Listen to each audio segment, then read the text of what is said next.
My name is Bob Awkward. I'm an associate professor of business and economics at Middlesex Community College, the crown jewel of the community college system here in Massachusetts. My question for you today, it's a follow-on to that question you just answered. The combination of monetary and fiscal policies have helped to move the economy in the right direction, yet growth has remained stubbornly sluggish. What do you see as the major contributing reasons for this? Well, first, let me say one thing, which is I want to commend you for your work in a community college. Community colleges, junior colleges, technical schools, one of the great strengths of our educational system is that we have so many diverse ways for people to educate themselves, to achieve skills. And I think that's a real strength of our economy and our system. So those of you who are in either in junior colleges or alternatives through the standard four-year college, I think those are very important. In terms of why the recovery is slow, that's obviously something that we're very interested in and spending a lot of time investigating. It's not at all uncommon for a recovery that follows a financial crisis to be relatively slow. We've seen that historically in many other countries as well as in the United States.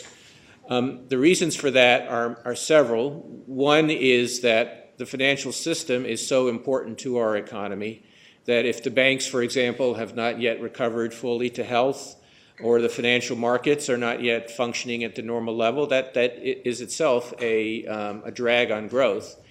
Likewise, if you look at household finances, one of the things that happened during the boom that preceded our financial crisis was that people took on a lot of debt. House prices went up, mortgage borrowing went way up, loan-to-value ratios were very high, low down payments. So a lot of people find themselves, on the one hand, worried about job security, and on the other hand, finding that they have a lot of debt, a lot of interest payments to make. And so they're cutting back. And what we're seeing is that